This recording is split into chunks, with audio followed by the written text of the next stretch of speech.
Astagfirullahaladzim. Rasulullah. Terima kasih kepada Aisyah.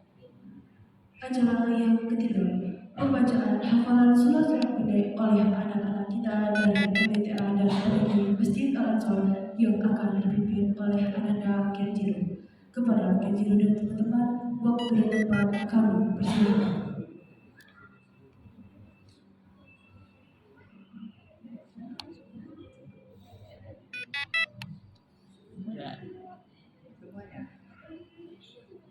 Semuanya.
Assalamualaikum warahmatullahi wabarakatuh.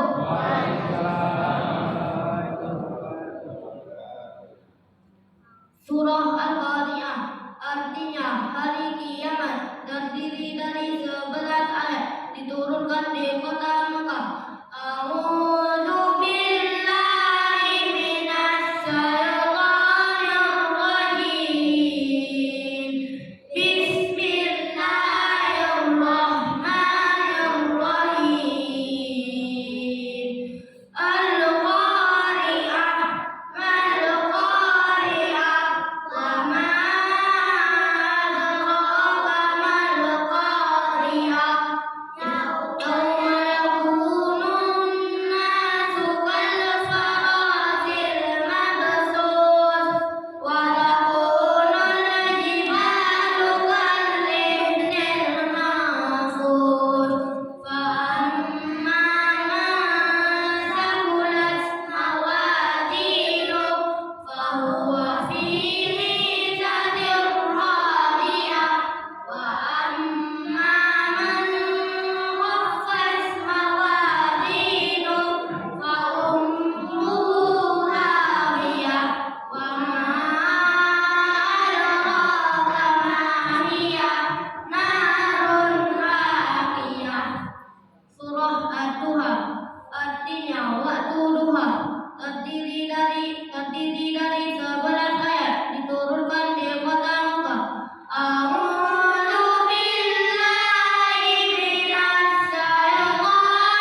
Terima kasih kepada Ananda Kenzo dan teman-teman. Acara yang keempat, pembacaan hafalan surat-surat pendek oleh anak-anak kita dari MTTA dan PTQ Masjid Al-Azhar yang akan dipimpin oleh Ananda, Zakia dan teman-teman. Kepada Zakia dan teman-teman, waktu dan tempat kami persilahkan.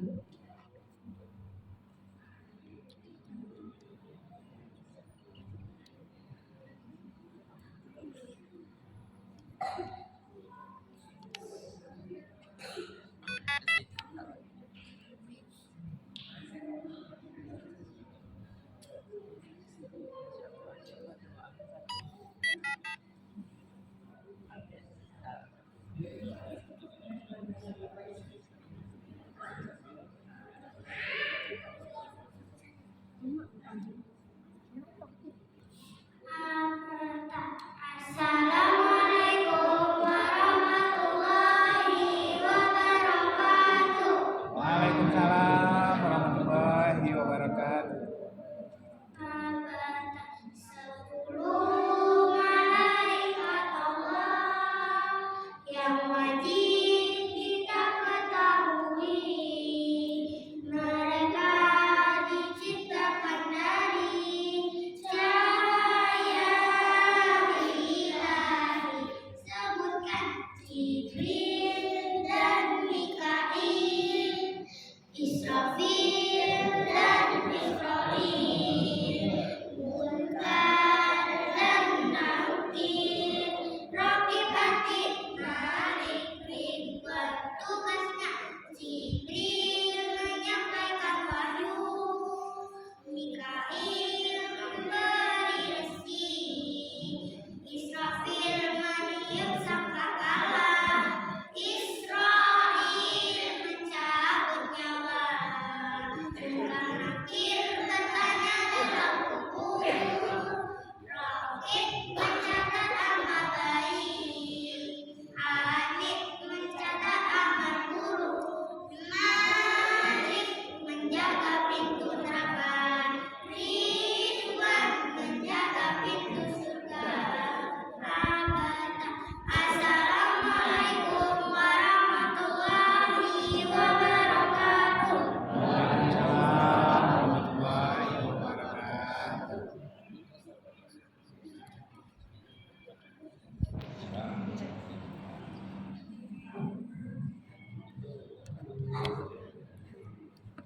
Terima kasih kepada Ananda, Zakia dan teman-teman. Kita lanjut ke acara yang kelima, kajian tabligh akbar yang akan disampaikan oleh guru kita, Al-Ustaz Nazril Abdul Rum LCMA, dengan tema mencapai kekayaan dunia dan akhirat melalui sholat berjamaah. Kepada Al-Ustaz, waktu dan tempat kami sendiri.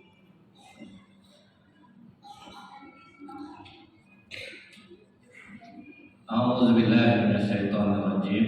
Bismillahirrahmanirrahim. Assalamualaikum warahmatullahi wabarakatuh. Innal hamdalillah nahmaduhu wa nasta'inu wa nastaghfiruh wa na'udzu billahi min shururi anfusina wa min sayyiati a'malina. May yahdihillahu fala mudilla lahu wa may yudlil fala hadiya lahu. Asyhadu an la ilaha illallah wahdahu la syarika lah wa asyhadu anna Muhammadan abduhu wa rasuluh. Allahumma shalli wa sallim wa barik ala hadzal nabiyil karim wa ala alihi wa sahbihi ajmain. Yang saya hormati Bapak-bapak pengurus Masjid Al-Ansor, yang saya hormati alim ulama, tokoh masyarakat, cerdik pandai, Bapak Ibu, orang tua yang saya muliakan, hadirin hadirat yang semoga kita semua senantiasa dirahmati oleh Allah, dan teristimewa kuliah kita Ananda Aisyah Nur. Jadi tadi saya ragu kan, saya tanya sama Pak Yos, Aisyah ini yang juara di Qatar ya Pak Yos, ya tinggal di sini tuh, di Tangerang alamatnya, rupanya memang di sini. Semoga menjadi berkah lah anak masjid kita ini, insya Allah, yang termotivasi anak-anak untuk semakin cinta dengan Al-Quran. Bersyukur kita kepada Allah dan mengucapkan alhamdulillahirabbil alamin. Berselawat kita kepada Rasulullah SAW dengan mengucapkan Allahumma sholli ala Muhammad wa ala alihi wasallam. Sahabat Rasulullah itu Pak, ada yang buta matanya, badannya lemah, namanya Abdullah ibnu Umi Maktum. Jadi Abdullah ibnu Umi Maktum ini pernah ketika Rasulullah sedang duduk bersama pembesar-pembesar Quraisy, sedang mengajarkan Islam nih kepada pembesar-pembesar Quraisy, tokoh-tokoh masyarakat Quraisy. Jadi Abdullah ibnu Umi Maktum ini Pak, dia sedang mencari-cari Rasulullah pula, mau makin memperdalam keimanan. Jadi dia tidak tahu Rasulullah sedang ngobrol dengan pembesar-pembesar Quraisy itu. Gila dia ke situ Pak, Rasulullah sedang ngomong, dia masuk bertanya. Setelah dia mengucapkan salam, dijawab oleh Rasulullah, masuk dia bertanya, ya Rasulullah bagaimana aku harus memperkuat imanku supaya aku istiqomah. Waktu itu agak tak senang muka Rasulullah, karena Rasulullah sedang bercerita dengan orang Quraisy. Ini orang datang bertanya, agak masam muka Rasulullah. Jadi ini pelajaran juga bagi kami para mubalik, terutama nih Pak. Jangan gara-gara sedang bicara sama tokoh-tokoh penting, sudah itu orang-orang baik terabaikan. Tapi kita tentu beda. Rasulullah bukan itu maksudnya. Karena Rasulullah memang sedang mengajarkan, ini masuk pelajarannya apa? Kalau sebelum ngomong itu coba tengok dulu situasi. Nah, itu pula artinya Pak ya. Cuman karena boleh itu waktu nggak tahu, dia langsung nanya. Jadi akan masam muka Rasulullah, langsung ditegur oleh Allah. Turunlah surat Abasa, bermuka masam. Abasa wa tawalla jauh amma wa mayudrika na'amu yazakka. Jadi ayat ini menerangkan Pak, jangan gara-gara kau ngomong dengan orang-orang hebat, terus orang-orang yang betul-betul imannya dan ingin bersendiri kau sampingkan. Jadi macam-macam kami ini Pak ya, kadang orang-orang biasa itu kadang yang mau mendengarkan itu. Ini kadang di depan tokoh-tokoh masyarakat itu belum tentu juga dia menguatkan keimannya lagi Pak ya. Dia kadang-kadang ada orang membuat acara ini supaya tidak enak mengumpul kita ini kalau tidak ada kajian agama, dibuat dalam pengajian Pak. Padahal artinya tidak ada mau pengajian itu. Jadi artinya jangan pernah meremehkan di tempat mana saja kita berada. Misalnya macam luas itu Pak ya, mau di musola, mau di masjid besar, tetap datang. Itu pelajarannya Pak kan.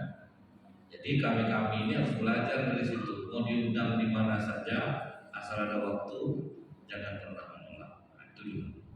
Kenapa saya awali dengan ini? Jadi waktu turun Pak, hadis yang menerangkan siapa yang mendatangi sholat berjamaah di waktu Isya, kata Rasulullah, sama dia dengan sholat setengah malam suntuk. Ibaratnya tidak berhenti kita sholat dari Isya sampai jam 3 malam, itulah pahalanya kira-kira. Dan siapa yang sholat subuh berjamaah nilainya sama dengan 1 malam suntuk, berarti penuh. Jadi kalau orang yang sholat subuh berjamaah berarti dari habis Isya dia sholat sunat tidak berhenti sampai orang jalan azan subuh. Itulah besar pahala sholat berjamaah di antara kedua waktu ini dan waktu-waktu yang lainnya juga. Mendengar itu apa kata Abdullah bin Umi Maktum? Maaf ya Rasulullah, aku ini kan buta, umur sudah tua, badan lemah pula. Jarak dari rumah aku ke masjid itu banyak bebatuan dan pepohonan kurma. Boleh nggak kalau aku sholat di rumah? Ingat zaman itu kan, lampu penerangan tidak ada, kemudian jalan gelap, dia buta, tidak ada yang menuntunnya. Ditanya balik ke Rasulullah, Pak, dengar suara azan dari rumah? Dengar Rasulullah, tidak ada keringanan untukmu, kau tetap harus hadir berjamaah. Nah, itulah gue, mata buta, umur sudah tua, badan lemah, tidak ada yang untuk ke masjid. Dengar suara azan, datang ke masjid. Jadi sholat berjamaah ini ujian terberat bagi laki-laki. Kalau naik sepeda puluhan kilo turun Muara Takus bisa Pak, tidak ada halangan. Itu kalau untuk masuk satu waktu tidak ada halangan. Misalnya datang orang bilang jemput duit ke Kampar jam 5 subuh, jam 3 ada bangun. Nah. Jadi sholat jamaah ini ujian berat bagi orang munafik, tidak bagi orang beriman. Jadi ujian itu apa, Bu? Sesuatu yang sulit untuk dilakukan, tetapi bukan sesuatu yang tidak mungkin. Nah, itu ujian itu, Pak. Dan sampai hari ini kita akan banyak melihat orang stroke datang sholat berjamaah, orang lumpuh datang sholat berjamaah. Ternyata bisa, Pak. Di Timur Tengah, Bu, ada yang guling-guling ke masjid, Pak, lumpuh. Jadi guling-guling ke masjid. Jadi sholat jamaah ini ujian berat bagi orang munafik, tidak bagi orang beriman. Jadi sejak saat itu sahabat tidak pernah meninggalkan sholat berjamaah apapun kondisinya, termasuk perang. Jadi ketika umat Islam berperang, apa kata orang kafir? Kita akan serang umat Islam di saat mereka melakukan ibadah yang lebih mereka cintai daripada anak dan istri. Itu pengakuan orang kafir. Maksudnya sholat jamaah. Rupanya dalam keadaan perang sholat jamaah tetap didirikan walaupun gerakannya beda, tapi tidak ditinggalkan. Dibagi dua saf. Begitu saf depan sujud, saf belakang langsung menggendong senjata mengawasi lawan. Selesai yang sujud naik ke atas, yang belakang pula menyelesaikan sujud, naik lagi ke atas, pindah posisi. Nah, itu Pak. Jadi sholat jamaah tetap tidak tinggalkan. Tapi kan katanya waktu virus dulu pernah sholat jamaah ditinggalkan untuk tempat itu aja, Pak. Nah, untuk satu tempat itu aja, bukan kayak yang lain. Dari yang luar nggak boleh masuk, yang dalam nggak boleh keluar. Jadi satu tempat itu aja. Nah kemudian disinilah kita tahu berarti sholat berjamaah ini perannya sangat penting. Dan ternyata Allah sudah mengatakan wa'mur ahlaka bis-sholat. Perintahkan keluarga kalian untuk sholat. Wastabir 'alaiha, bersabarlah di atasnya. Jangan bosan-bosan, terus cari cara. Kemudian diteruskan oleh Allah, wastabir 'alaiha, la nas'aluka rizqa. Kami tidak minta rezeki kepada nahnu narzuquk, kami yang ngasih. Itu jaminan Allah, Pak. Jangan tinggalkan sholat, terutama sholat berjamaah, kami yang ngasih kalian rezeki. Maksudnya itu apa, Bu? Ada aja jalan akan dikasih Allah untuk mendapatkan rezeki. Tapi jangan dikira rezeki itu hanya sekedar uang. Kalau kita bilang uang hanya bisa buat kita bahagia, Bapak Ibu pergi ke pengadilan agama, 80% yang mau bercerai itu orang kaya, bukan orang miskin. Aneh kan Bu? Jadi kalau jauh dari Allah tuh Pak, justru malah dikasih Allah kekayaan, tapi panik. Ada seorang ibu-ibu saya berjumpa, pembantunya aja 8 orang, kurang sultan apa suaminya kira-kira, mau cerai. Sampai saya bilang banyak perempuan di Pekanbaru ini pengen di posisi macam ibu ini. Apa mau bisa dibeli? Iya aja lah bapak tuh senang itu ibu. Beda Ustaz. Awalnya memang harta bisa buat kita bahagia. Tapi suami saya tidak sholat Ustaz. Jadi hampa rasanya. Pernah saya menghibur diri saya beli mobil mewah. Berapa lama lah saya sayang sama mobil itu. Setelah beberapa bulan biasa ya rasanya. Ustaz lah contohnya punya HP baru. Berapa bulan sih Ustaz sayang sama HP itu, sudah itu terlepas HP itu dipakai oleh anak, pasti tidak ada masalah. Itu makna dunia sementara itu kalau bagi orang kaya.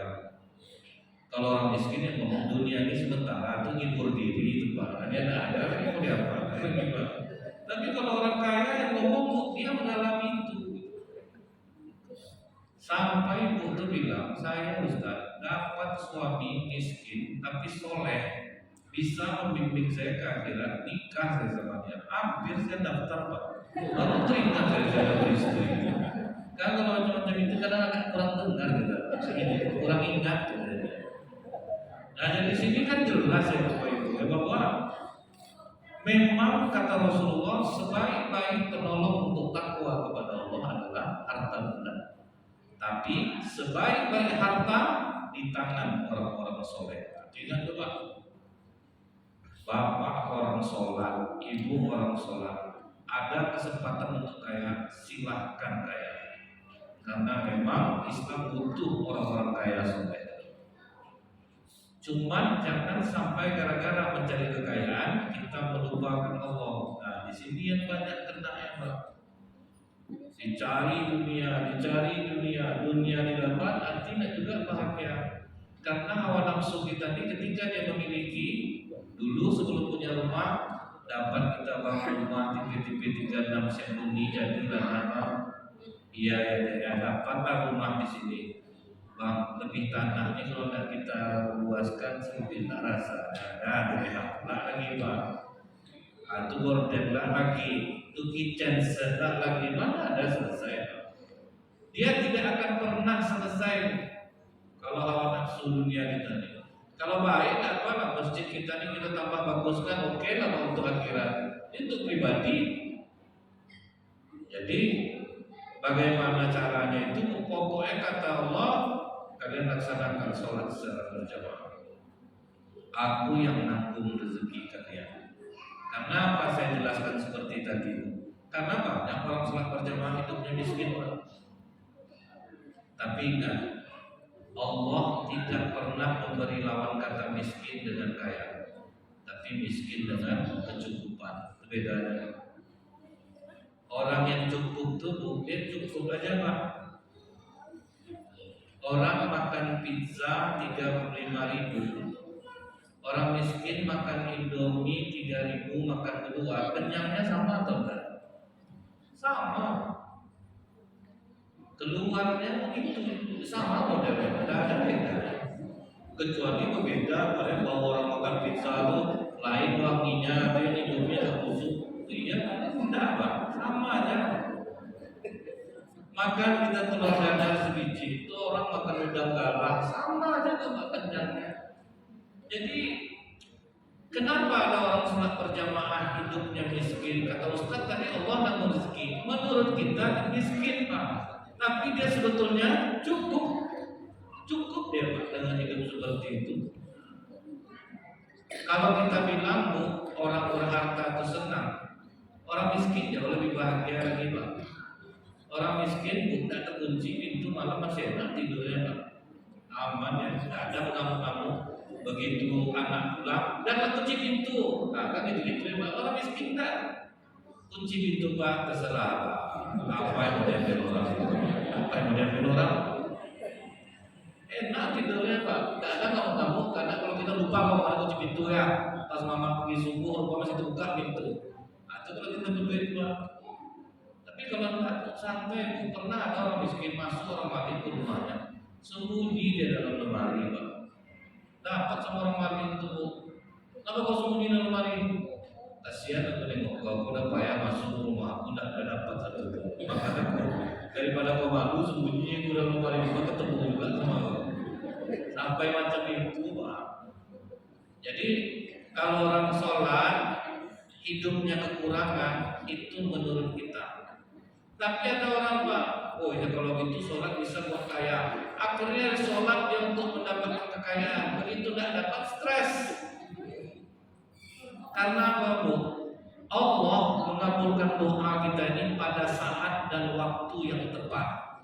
Rajin betul Bapak sholat jamaah, tapi menurut Allah Bapak belum pantas untuk kaya. Allah tidak akan kasih kaya Pak. Karena Allah Maha tahu Bu, ini kalau kaya sombong minta ampun nih, dia tahu Allah Pak. Ada gejalanya tuh. Ini kalau kaya begini dia balik nih. Nah ini kalau kaya pelit minta ampun nih, maka tidak mau dikasih Allah. Udah banyak terbukti dan orang yang tidak siap kaya, paksanya kaya, hancur itu. Misalnya dia sangat ingin kerasnya mau kaya, akhirnya dia hajarnya langsung sholat duha 12 rakaat. Pokok dia sholatnya kaya, akhirnya dia dapat kekayaan itu. Begitu dia kaya, yang ditinggalkannya masjid Pak. Udah banyak kejadian. Dan saya ingat dulu Pak ya, ada perantauan ke Pekanbaru ini. Rajin ke masjid tiap waktu Pak, datang paling awal, pulang paling terakhir. Berdoa minta pekerjaan kepada Allah. Akhirnya akhirnya dimudahkan Allah jalannya dapat dia kerja. Mungkin bagus ekonominya, orang muazzam maghrib malah main badminton dia Pak. Karena dia merasa apa? Tidak betul dia sholat hidupnya mapan. Karena udah mulai mapan itu orang sering lupa. Jadi Allah itu ngasih itu Pak ke tempat-tempat Pak. Makanya ada di antara kita yang dikasih Allah kekayaan dia santai aja Pak. Ke masjid tetap rajin. Contohnya nih Bu ya. Profesor Doktor Ustaz banyak di Pekanbaru. Kenapa UAS yang diangkat Allah? Kan banyak yang hebat di Indonesia ini. Kenapa UAS yang diangkat? Kami itu mengakui bukannya UAS yang sangat terkenal. Karena dia tetap seperti UAS yang dulu. Tidak ada beda sama sekali. Makan tetap sedikit. Ngomong kalau sedang duduk itu bisa dihitung. Tidak ngomong UAS itu. Kalau duduk sama beliau itu tidak ngomong.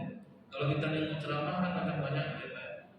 Kalau duduk dia lebih banyak mendengar daripada berbicara. Sampai sekarang dimanapun sholat kecil ada waktu dia datang. Tidak ada masalah. Kenapa tidak saya yang diangkat Allah? Karena Allah tahu. Ini Nazir ini kalau viral sombong minta ampun. Ini bahaya. Ini tidak usah diangkat dari atas. Biar aja di situ. Allah tahu. UAS berapa kali dikasih orang mobil Pak, ditolak. Mobil-mobil mewah loh Pak, ada totalnya mungkin 15 biji. Kalau sempat saya tuh Pak, ada lagi yang mau ngasih mobil kan, jelas lah saya buatlah UAS rumah saya nanti garasinya ya Pak kan, dikumpulkan pula. Malah bertanya gitu Pak, ada yang mau ngasih mobil lagi enggak? Tentu itu ada 15, tambah terus lagi. Jadi Allah tuh tahu ukuran kita. Begitu kita pantas untuk kaya, kita aman Pak, sholat sudah stabil, harta datang, kita aman. Jadi jangan diukur dengan itu. Tapi kalau yang dikasih Allah kesempatan untuk kaya, gunakan kekayaan itu untuk di jalan Allah. Karena apa kata Rasulullah? Tarik orang lewat perutnya. Jadi itu terjadi di zaman Rasulullah tuh Pak. Orang kalau kaya paling mudah ngajak orang ke dalam kebaikan. Paling mudah. Contoh ya, Abu Bakar Siddiq itu kan kaya raya. Karena dia kaya, ngajak orang lebih gampang. Makanya banyak pengusaha masuk Islam pada masa itu. Karena yang ngomong orang kaya Pak. Jadi orang kaya ini ya, kalau dia soleh, banyak untungnya Pak. Orang mau mendengarkan dia. Kentutnya aja motivasi loh dia orang. Tidak ada orang ngamuk kalau dia kentut. Orang kaya kentut sudah makan ramai-ramai Pak. Minta maaf ya. Minta maaf ya Bapak. Sakit perut saya kentut saya tadi. Apa tuh Pak Haji? Bagus tuh Pak Haji. Orang Haji di rumah sakit nunggu kentut baru boleh makan. Lagi pula kentut Pak Haji ini beda lah. Tapi coba orang miskin yang kentut sudah makan. Minta maaf Bapak. Sakit perut saya kentut. Tidak ada otak. Pandai menggunakan. Apa beda? Saya bukan mendiskreditkan orang miskin dan kaya. Begitulah untungnya kalau orang Islam di kesempatan untuk kaya, dia bisa menjadi asbab hidayah bagi orang lain. Bisa menarik orang dari perutnya. Itu yang dilakukan Abu Bakar Siddiq dulu. Sehingga banyak orang kaya masuk Islam dan kuat dia Pak. Karena mereka betul-betul membebaskan budak itu bukan sedikit uangnya. Bilal bin Rabah dibebaskan oleh Abu Bakar Siddiq, berapa uangnya Pak? 9 ukiah emas. 1 ukiah itu 7,4 dinar. 1 dinar 3.578.000. 3.578.000 kali 7 kali 9. Itulah harga membebaskan Bilal. Dapat mobil bukan sampul satu. Itulah guna harta untuk membebaskan. Kalau di masjid juga gitu Bu. Kalau kita hanya mengandalkan untuk orang undang datang ke masjid itu susah. Pakai cara tarik orang lewat perutnya. Ingat saya Masjid Darul Amal di belakang Telkom paling payah undang masyarakat ceramah Pak. Datang orang rumah makan terapung. Umumkan habis ceramah rumah makan terapung yang nanggung makan seluruh peserta pengajian. Dibawa isi rumah makan terapung itu dipindahkan ke dalam sore penuh acara sisa maghrib penuh masjid dia miring-miring ke jilbab nampak lagi tuh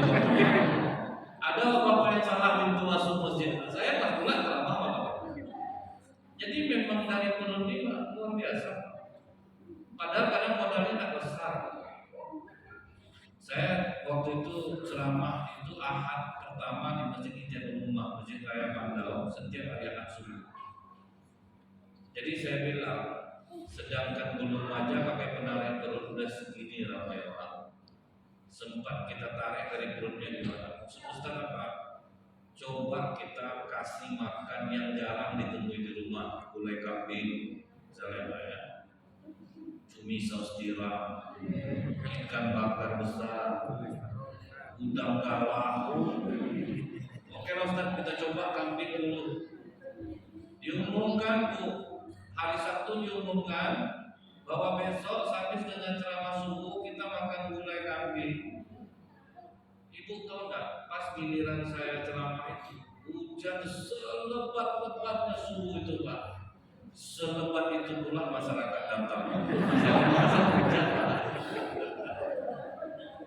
Memang pakai tarik terus Pak. Siapa-siapa yang berduit, tahu ibu ukuran kita kambing, kita masakkan seenak-enak aja ke orang ada ukuran paket dari 1,6. 1.600.000 Pak. Ibu-ibu masing-masing masak nasi, selesai Bu. Penuhlah masjid ini Pak. Kadang memang memang menemukan cara-cara itu ya Bu ya, memang diakali Pak. Kenapa Masjid Jogokarian viral di Indonesia? Karena masjid kampung cuma Pak. Setiap subuh makan besar.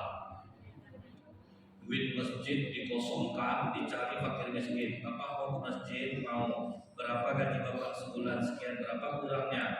Masjid nanggung sisanya. Mau bapak ke masjid, mau apa? Nak penuh masjid Pak. Ekonominya aman, ekonomi masyarakat aman tuh. Itu jadi masjid kaya loh, bangun hotel loh Pak, Masjid Jogokarian. Karena uang kalau beredar dia berputar dia program itu kita buat. Yang datang tuh makin lancar juga ya Pak, karena yang kita gunakan untuk kepentingan umat. Apa nak ramai di parkiran mobilnya tuh Bapak tulisannya apa? Hilang mobil Bapak Ibu kan diganti baru. Hilang sepeda motor kami ganti baru. Hilang sendal kami ganti dengan merek yang serupa. Itu pengurus yang bertanggung jawab Pak. Tapi pengurus-pengurus masjid yang lain Bu di parkir apa tuh tulisannya Bu? Tolong kunci ganda. Karena kalau hilang bukan tanggung jawab pengurus, dan ada tanggung jawab satu Pak. Nah, itu bedanya Bu. Tapi betul-betul Pak, duit itu habis untuk umat. Setiap Jumat diumumkan saldo masjid kita 0 rupiah. Semua dia. Apakah kita akan kena mati sama masyarakat? Pasti Pak. Yang namanya kita untuk kebaikan itu jangan pakai perasaan. Kalau pakai perasaan orang banyak yang setuju Pak. Itu pasti. Makanya Ustadz David Biru, itu baru ada orang berani protes dia Pak.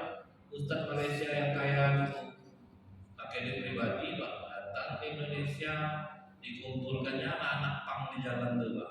Duduk, abang udah makan semua ya? Belum Ustadz, makan kita dulu ya, sudah kasih makan. Kita mau beli baju, mandi dulu ya Bang ya, mandi.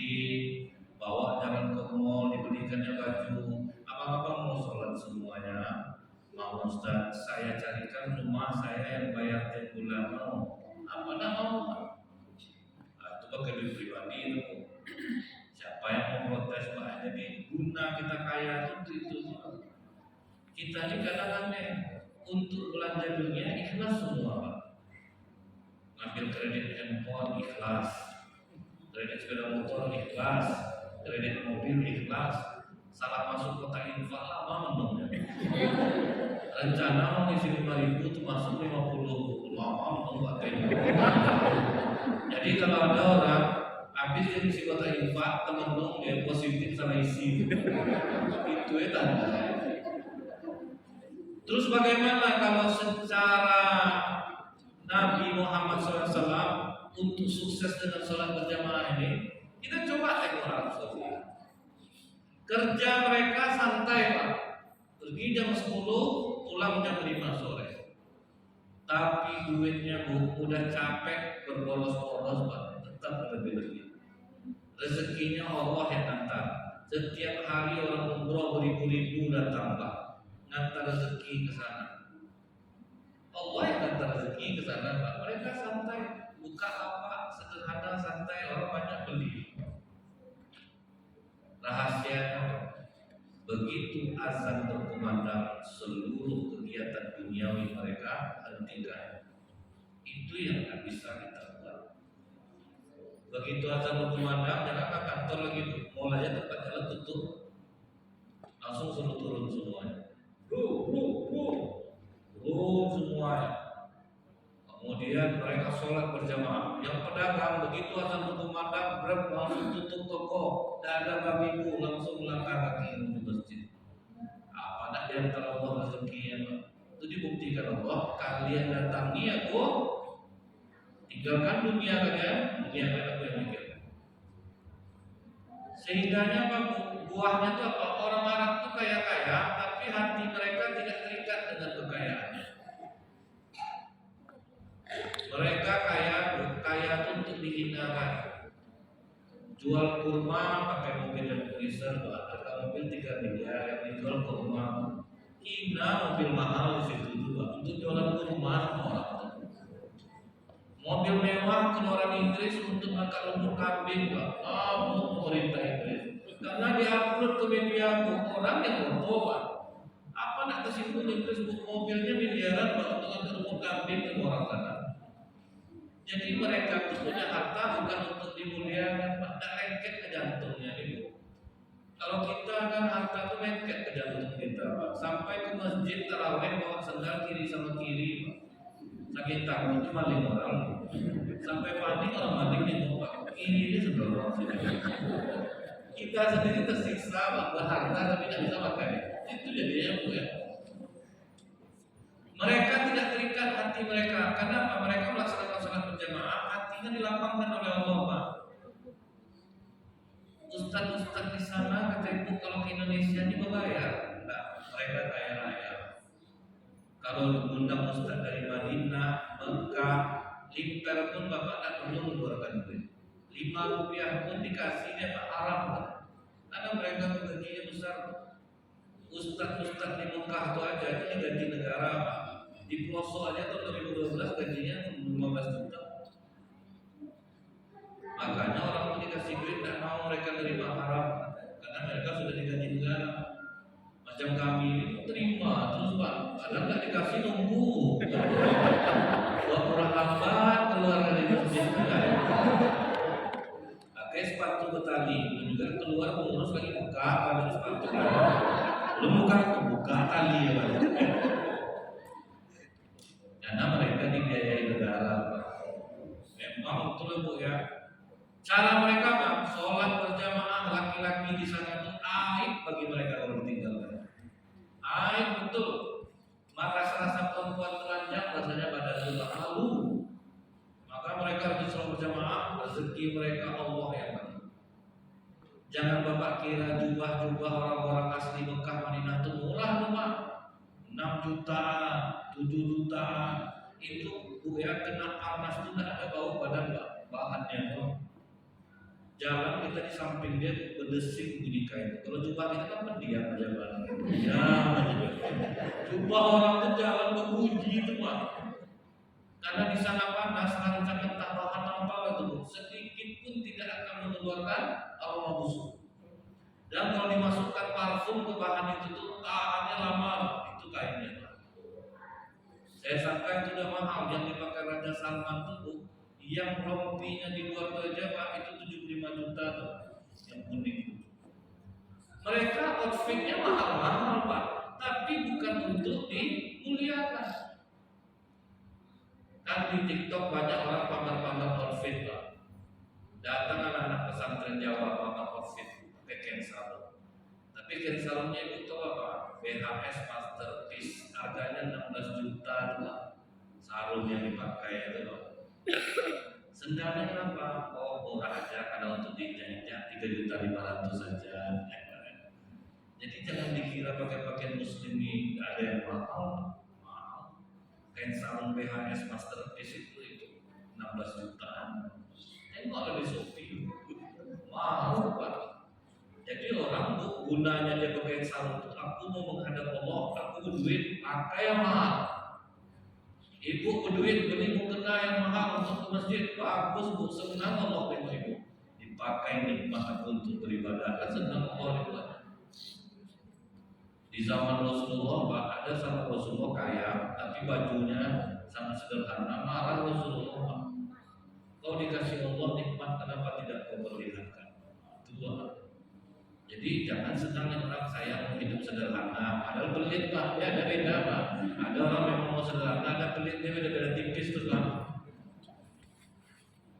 Nah kemudian Bu ya, cara mereka ini diperhatikan oleh seorang pengusaha baja di Serang Banten. Pas dia naik haji diperhatikan ya Pak, gaya hidup masyarakat di Mekah.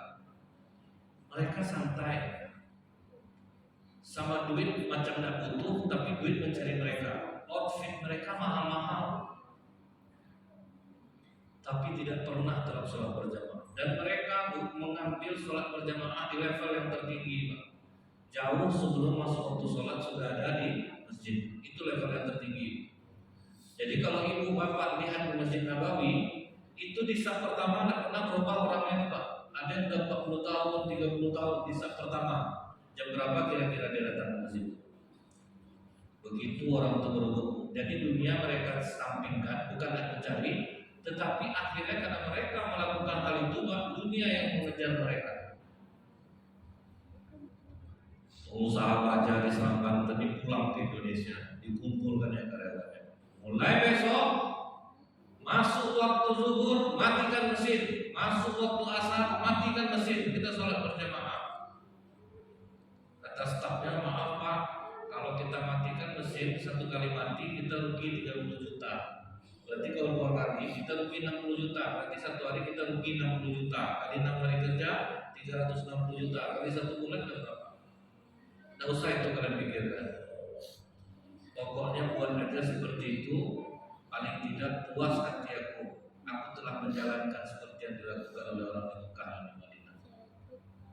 Dipraktekkannya harus.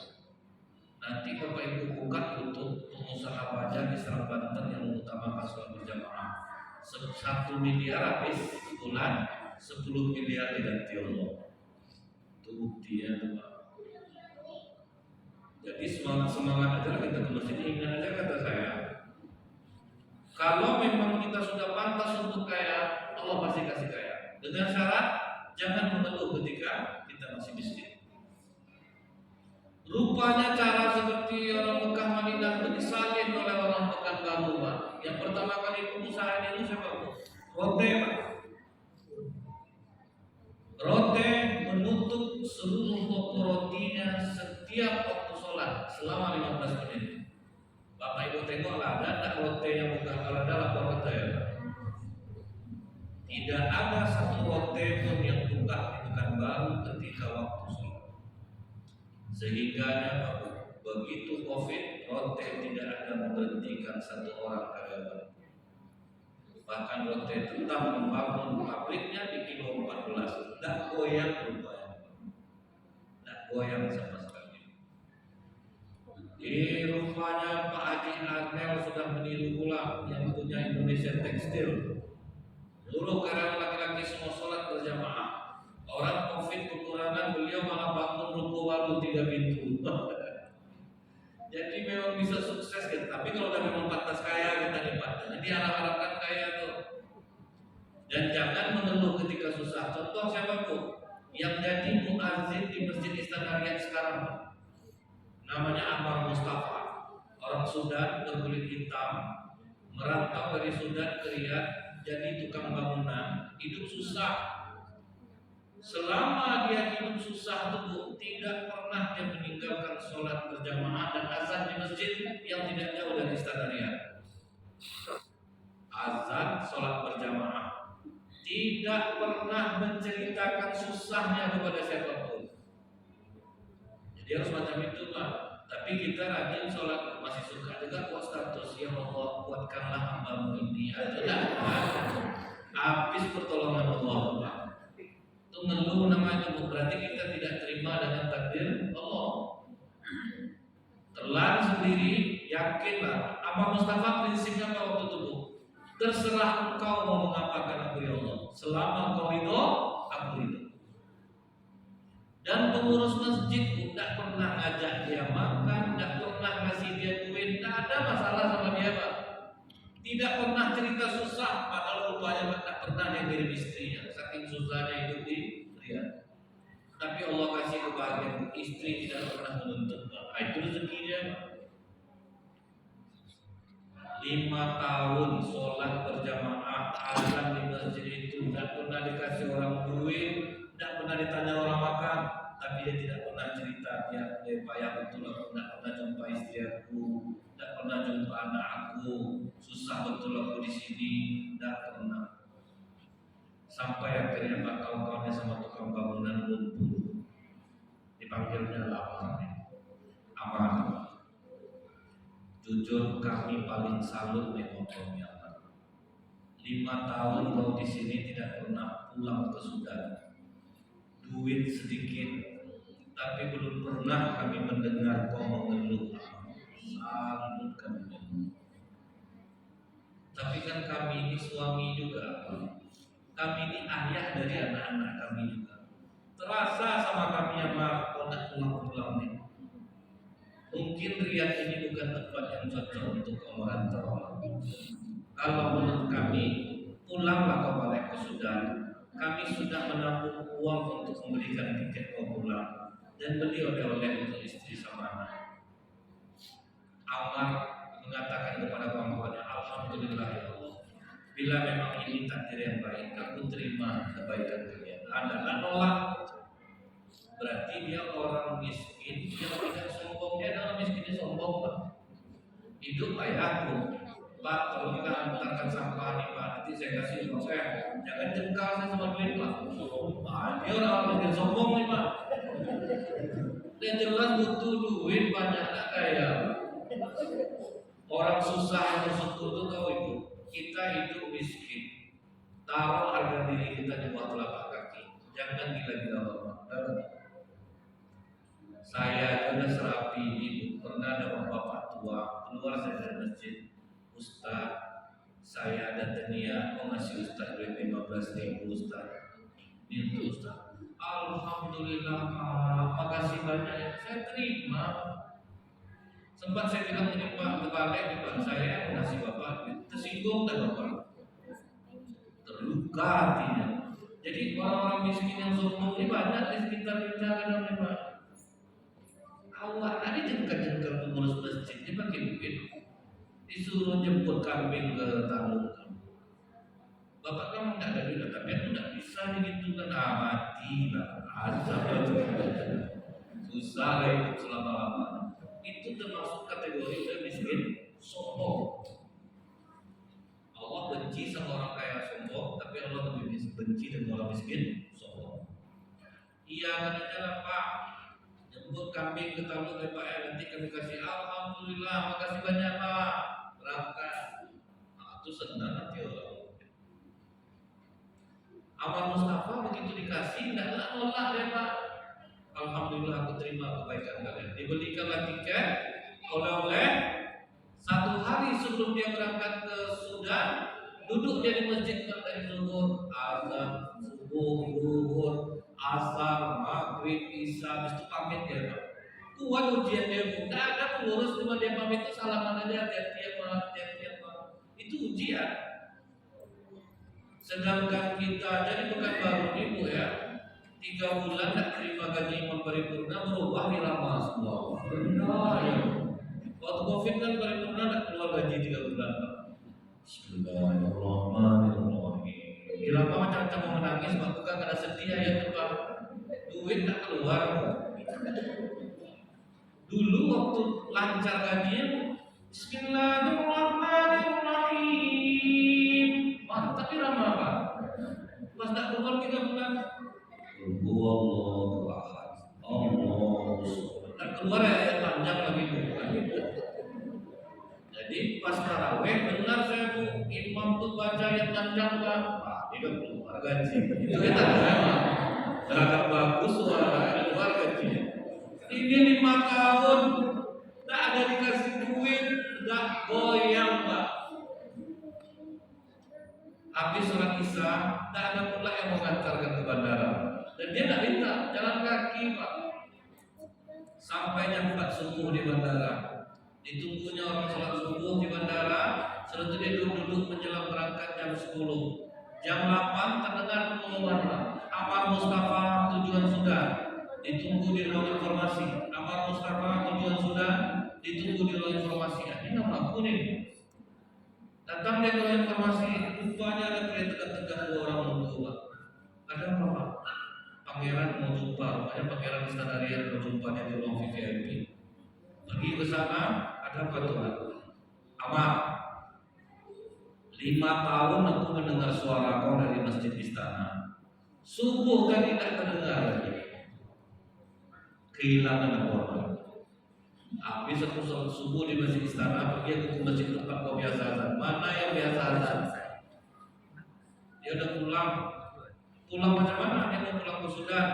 Jam berapa berangkatnya? Jam 10 pagi ini. Kami kejar pada kemarin. Alhamdulillah jumpa sama kau.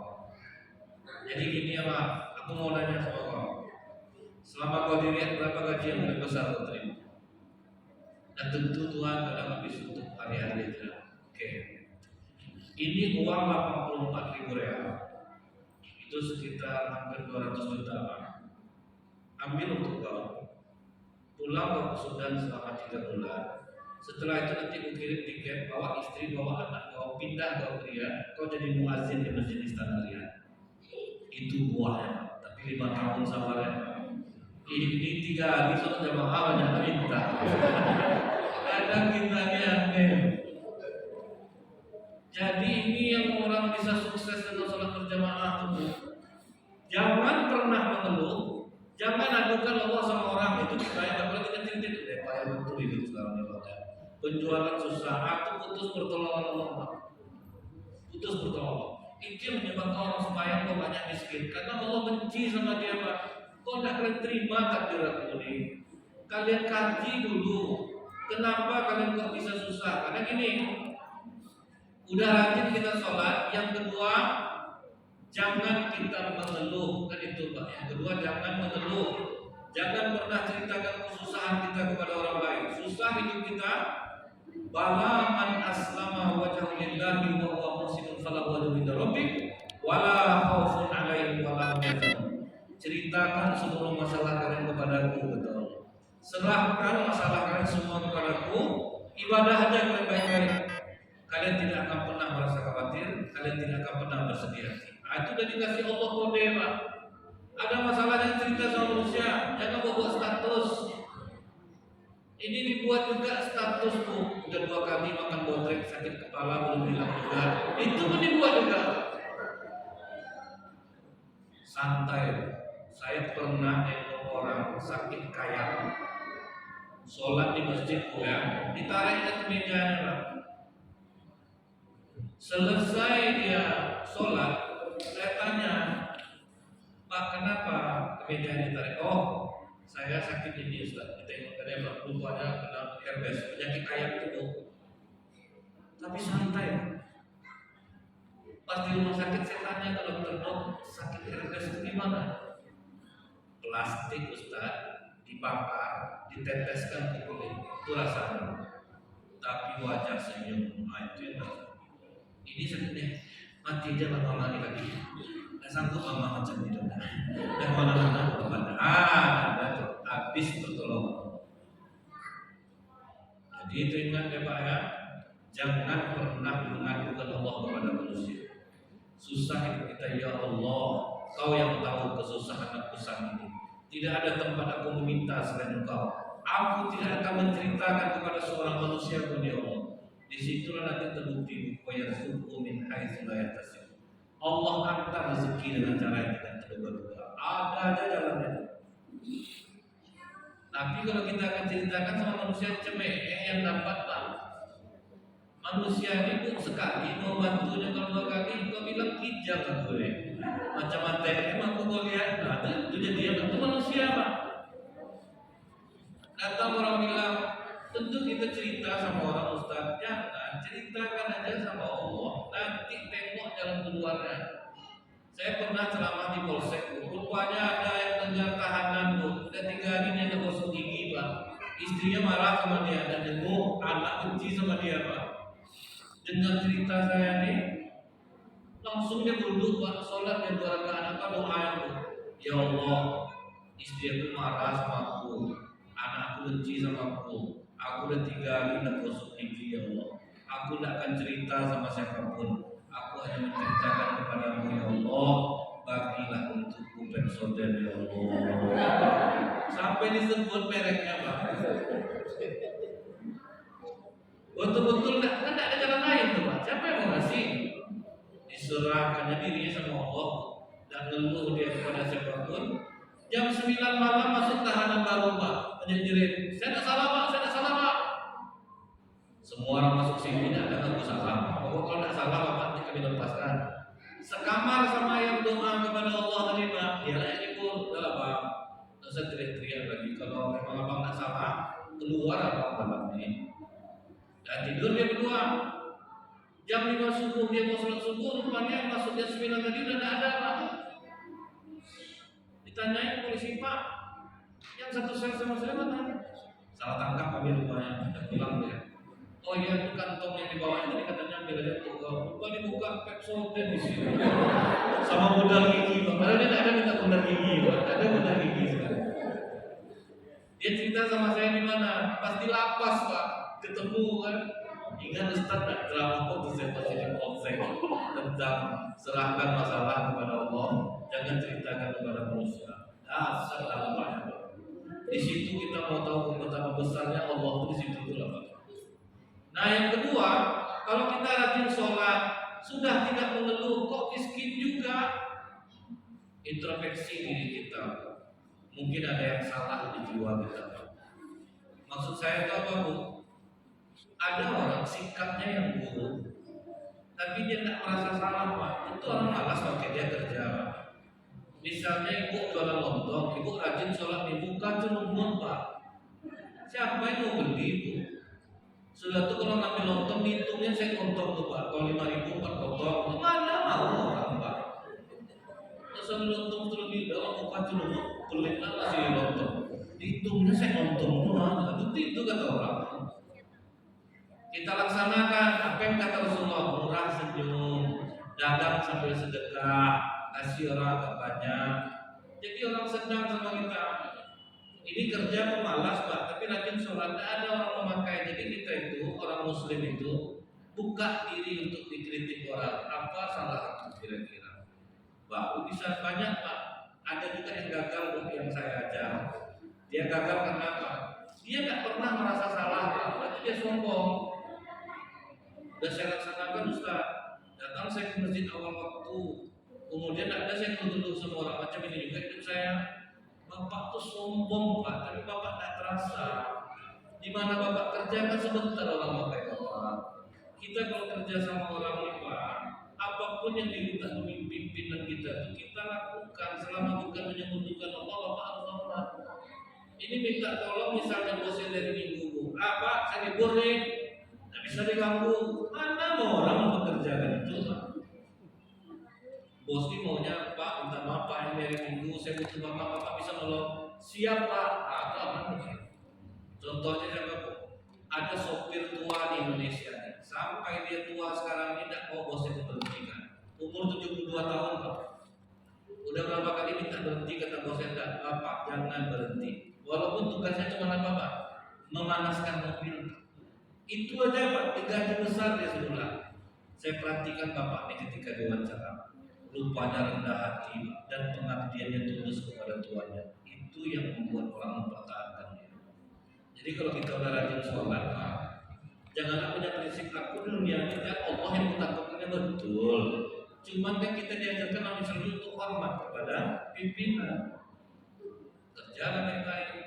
Ini kerja di pedagang Bu. Jilbab ini modalnya 25.000, ditawarkannya 100.000 ke majelis taklim. Sudah tuh kata dia datang orang nawar bisa 75 Bu. Tengok mereknya dulu ya, maka saya sering nonton TV. Jangan tajam-tajam dulu, betul penawar-nawar tuh. Itu udah murah kan tuh. Pergilah coba tengok ke toko-toko berapa harganya. Akhirnya berbilang sama tetangganya. Pas tetangganya keramaian, waduh 5.000 Pak. Ngamuk tengok dia jadinya banyak. Atau dia lah cerita orang kenapa ya saya Ustaz. ibu-ibu sini ini benci sama saya. Itu apa enggak benci, Pak? Banyak betul nanti lapanya. Jadi apa kata Allah? Wa ma asabakum min musibatin fa bima kasabat aydikum. Apapun musibah yang menimpa kamu, salahkan diri kamu sendiri. Itu dulu yang kita cari, Pak. Aku rajin sholat udah, datang awal waktu, zikir udah. Apa yang salah di diri aku lagi ya? Nah, itu baru enak. Saya paling senang kalau koleksi kesalahan ini sama saya, sama istri, sama anak, karena mereka yang dekat sama kita, Pak. Saya kadang bertanya karena apa kira-kira sifat papa yang paling benci dalam satu hidup? Anak-anak ini jujur, Pak, enak gitu ya, Pak. Jadi kita tuh jadi tahu tuh apa pesan anak, karena yang dekat sama kita kan istri sama anak. Saya kalau orang luar tuh, kalau Ustaz baik, kalau di luar tuh gitu orang, Pak. Sama kalau kita buat kue, padahal kue kita ini keras, kue bawangnya. Suruh orang rasa sakit mana menurut kakak, Bapak enak-enak, pertahankanlah rasa macam ini, tentu keras aja dijualnya terus, Pak. Artinya tidak jual beli orang gara-gara kita. Makanya kadang saya suka, Pak ya, di masyarakatnya ada ibu-ibu yang mulutnya itu langsung, atau enak tuh. Walaupun sakit hati orang, tapi orang berubah dibuatnya. Karena apa orang jauh-jauh terus dekat aku kalau di masjid, ketiak mau busuk, pagi Pak. Jelas Pak, selesai masalah. Betul nggak Pak? Selesai nggak masalahnya? Ini yang sedekat lari, ditunggu orang tutup dulu Pak, baru dia datang. Itu nggak selesai-selesai, itu cerita ke orang-orang lain ketawa-ketawa. Jangan duduk dekat diri dia, ketiak lain. Dapat yang satu nih, Kak. Orang di masjid sering lari-lari dekat aku, kenapa ya? Ketiak mau busuk, mau belilah deodoran, tak tahan. Memang orang benci sama dia Pak, tapi berubah Pak. Selesai masalahnya Bu. Nah jadi jangan tinggalkan orang-orang yang mulutnya langsung Pak, karena dia itu tulus tuh Pak. Dia ada orang mulutnya langsung ingin menjatuhkan orang, ada yang tidak memang terlepas saja dia Pak, memang suka ya begitu. Itu enak tuh. Nah jadi kita tahu nanti kesalahan kita. Jadi disinilah kita tahu ternyata kunci bisa kita sukses dengan sholat berjamaah itu harus ada tahapan-tahapan yang seperti saya katakan tadi untuk kita lakukan. Mungkin sampai di situ aja dulu Bapak Ibu. Lebih kurang saya mohon maaf. Subhanakallahumma bihamdika asyhadu an la ilaha illa anta astaghfiruka wa atubu ilaik. Assalamualaikum warahmatullahi wabarakatuh.